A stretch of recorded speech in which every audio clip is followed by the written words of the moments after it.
Et si je vous disais qu'un artiste a vendu une mixtape 100 € l'exemplaire, et que les gens faisaient la queue pour l'acheter, pas pour soutenir une cause, pas pour la charité, mais parce qu'il avait créé tellement de valeur, tellement d'aura, tellement de respect, que ses fans étaient prêts à mettre 100 balles dans un projet gratuit disponible en streaming. Ce n'était pas un buzz, ce n'était pas un stunt marketing, c'était une stratégie, un message, un coup de force. Et c'est là que tout a commencé à changer. Je parle de Nipsey Hussle, un artiste qui a compris très tôt ce que la plupart des rappeurs découvrent trop tard, l'indépendance ce n'est pas juste un statut, c'est un système, un état d'esprit, une discipline. Dans cette vidéo, je vais vous montrer comment il a percé sans label, sans radio, sans placement. Et surtout, ce que vous pouvez apprendre de lui pour lancer ou renforcer votre carrière d'artiste indépendant en 2025. Ce n'est pas une success story, c'est un plan d'action. Et à la fin, vous n'écouterez plus Nipsey, de la même façon la vision longue durée. Le marathon Nipsey Hussle n'a jamais couru après le buzz. Il le méprisait. Pour lui, les vues virales, les hits TikTok, les tendances éphémères, c'était du vent. Des flammes qui montent vite mais qui ne chauffent rien sur la durée. Il appelait ça des moments, pas une carrière. Ce qu'il voulait construire, c'était un mouvement. Quelque chose qui dure. Quelque chose qui paye pendant 10, 20, 30 ans, pas juste une semaine. C'est pour ça qu'il parlait toujours du marathon. Pour lui, la musique était un business d'endurance, pas une course de vitesse. Et dans ce business, il savait que ceux qui veulent percer vite, finissent souvent par disparaître encore plus vite. Nipsey a pris le temps de poser ses bases. Studio maison, stratégie de contenu, réseau local, merchandising, chaque pierre était posée pour tenir le choc.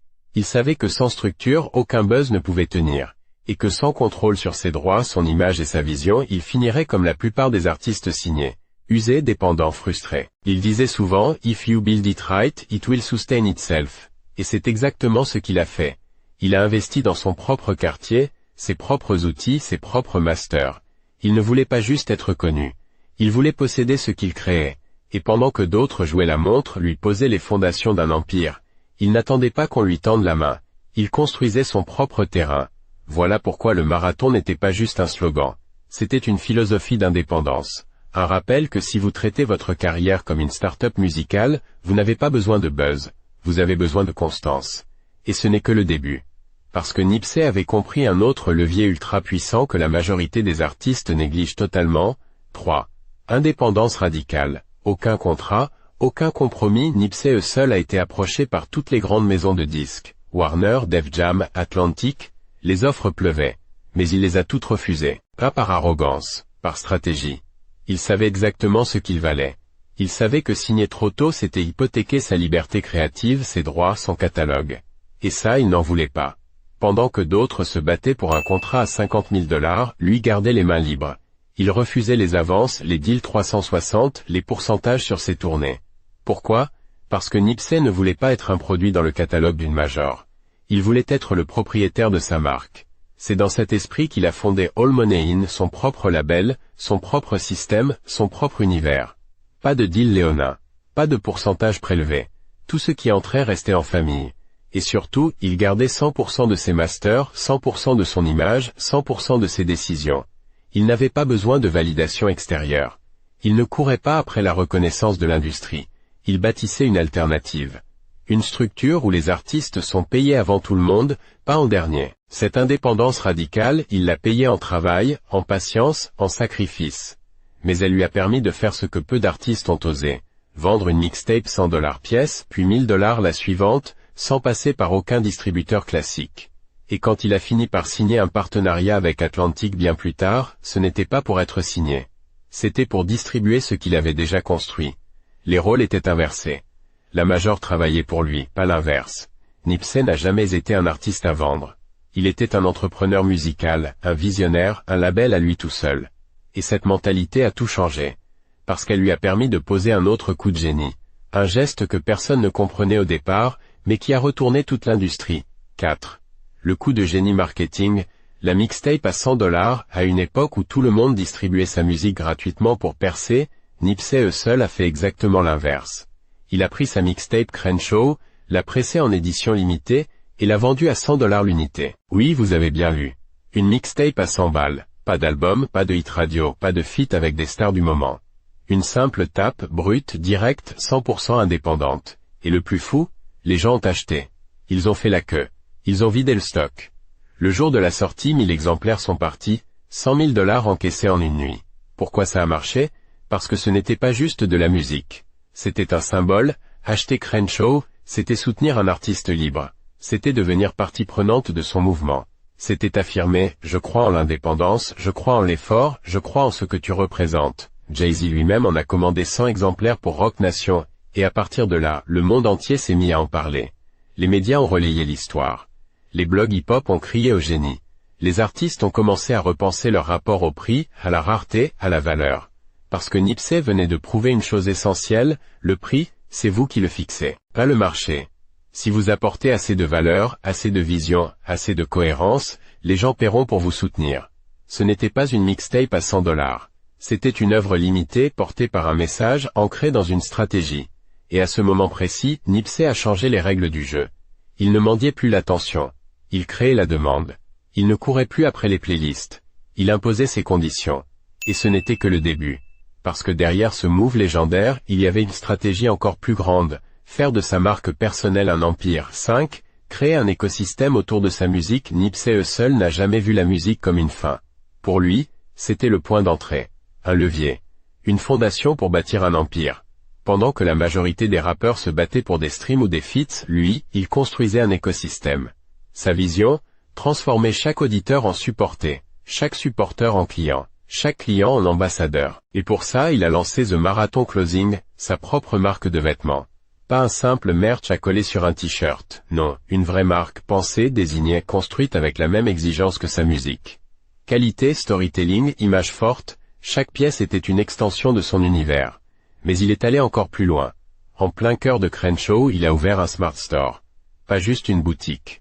Un espace connecté où les clients, en scannant leurs vêtements via une app, accédaient à des contenus exclusifs, des clips inédits, des produits limités. C'était révolutionnaire. Il a utilisé la technologie pour renforcer le lien entre l'artiste et ses fans. Il ne vendait pas juste des t-shirts. Il vendait une expérience. Et surtout, il a compris quelque chose que très peu d'artistes intègrent. Un fan engagé vaut plus que 10 000 auditeurs passifs. Il ne visait pas les masses, il visait le noyau dur. Ceux qui se reconnaissaient dans sa lutte, dans sa démarche, dans son intégrité. Ceux qui allaient parler de lui, porter ses couleurs, défendre sa vision. Il a transformé son audience en communauté, sa communauté en mouvement, et son mouvement en source de revenus diversifiés. C'est ça, être un self-made artiste. Pas juste sortir des sons, mais bâtir autour de sa musique une marque, un lifestyle, une entreprise. Et Nipsey n'avait pas encore fini de choquer le game. Parce que son prochain coup, c'était de faire rentrer la rue dans l'immobilier. 6. Éduquer les siens. Business, investissement, crypto, immobilier. Nipsey Hussle ne se voyait pas comme un simple rappeur. Il se voyait comme un transmetteur de code, un pont entre la rue et les savoirs que personne ne vous enseigne dans les quartiers. Chaque fois qu'il prenait le micro en interview, ce n'était pas pour faire le show.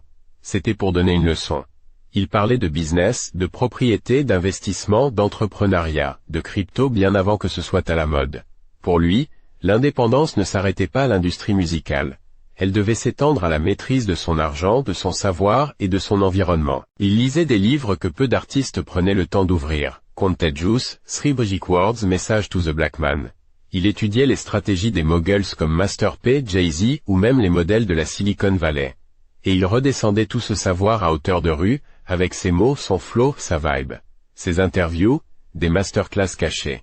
Il expliquait comment créer sa propre structure, pourquoi il ne fallait jamais signer ses droits, comment acheter un bâtiment au lieu de louer un local, comment réinvestir ses revenus dans des actifs.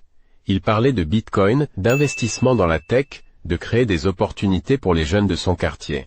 Il voulait que les self-made artistes comprennent que l'indépendance artistique ne servait à rien sans l'indépendance financière. Et surtout, il martelait une chose. Ce n'est pas juste pour moi, c'est pour que chacun derrière moi puisse faire mieux, plus vite. Il n'avait pas peur que les autres apprennent. Au contraire, il voulait qu'un maximum d'artistes s'instruisent autant qu'ils s'expriment. Parce qu'un artiste qui comprend le business, le branding, la distribution, la gestion devient ingérable. Et un artiste ingérable, c'est un artiste libre. Nipsey savait qu'un bon couplet peut vous faire vibrer. Mais une bonne information peut changer une vie. Et ça, mes amis, c'est le vrai pouvoir. 7. Bâtir pour les siens, réinvestir dans la rue. Beaucoup rêvent de fuir leur quartier dès qu'ils font un peu d'argent. Nipsey, lui, a choisi l'option inverse, revenir, investir et élever. Parce qu'à ses yeux, réussir en quittant les siens, ce n'était pas une vraie victoire. Le vrai succès, c'est quand tout le quartier monte avec vous. Et pour ça, il a mis en place une stratégie simple, mais révolutionnaire, reprendre le contrôle économique de son territoire. Premier geste fort, il a racheté l'îlot commercial où il vendait ses mixtapes quand il était jeune. Là où d'autres se faisaient expulser par des propriétaires étrangers au quartier, lui est devenu le propriétaire. Il a rouvert ses locaux sous sa bannière avec The Marathon Store, mais aussi d'autres commerces pour créer de l'activité, des emplois, de la dignité. Et il ne s'est pas arrêté là. Nipsey a embauché des anciens détenus, des jeunes de sa communauté, des profils rejetés par le système. Parce qu'il savait que beaucoup n'avaient pas besoin d'un sermon, juste d'une opportunité. Il avait compris une vérité que peu de rappeurs appliquent vraiment. Vous pouvez changer une vie sans forcément faire un don. Mais en donnant une fonction, une mission, un rôle. Il voulait réduire la récidive en augmentant les perspectives, remplacer le deal par l'emploi, l'errance par l'ambition, l'exclusion par l'autonomie. Et surtout, il voulait montrer l'exemple. Être cette figure qu'on ne voit jamais dans les médias, un rappeur, entrepreneur, propriétaire, visionnaire et profondément ancré dans son quartier. Les jeunes de Crenshaw ne le voyaient pas de loin, sur un yacht à Miami. Ils le voyaient au coin de leur rue, en train de construire, présent, accessible, respecté. 9. Leçon pour les self-made artistes d'aujourd'hui. Ce que Nipsey Hussle a fait, vous pouvez le faire à votre manière. Pas besoin d'être à Crenshaw. Pas besoin d'1 million d'abonnés. Ce qu'il faut, c'est une vision longue, une stratégie propre et des valeurs claires. Dans le rap français, on court encore trop souvent après le buzz rapide, le clip tendance, le reel TikTok, sans poser de base solide.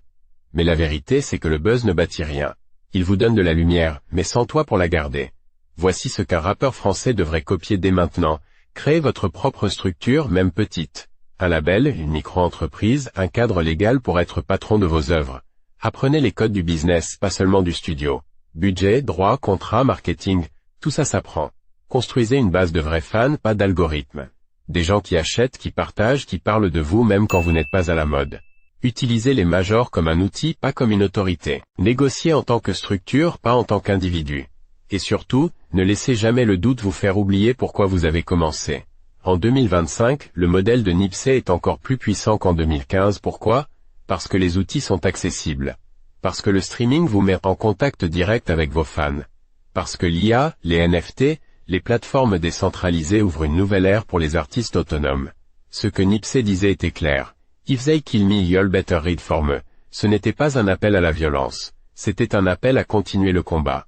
Le vrai message qu'il a laissé, construisez, investissez, partagez, élevez les vôtres, refusez le court terme. Créez du sens, pas juste du bruit. Et ça, mes self-made artistes, c'est une mission qu'on peut tous choisir de relever, dès aujourd'hui. Ce qu'il a bâti était plus grand que sa musique. Ce n'était pas qu'un album ou une mixtape ou un clip en tendance. C'était une philosophie, une manière de vivre. Un combat pour l'indépendance, l'excellence et la transmission. Et si vous voulez suivre le même chemin, vous devrez faire plus que sortir des sons. Il faudra construire une vision. Refuser de vous brader. Et surtout, oser faire différemment. Vous avez déjà tout ce qu'il faut. Votre histoire, votre voix, vos valeurs. Mais maintenant, il est temps de penser comme un self-made artiste.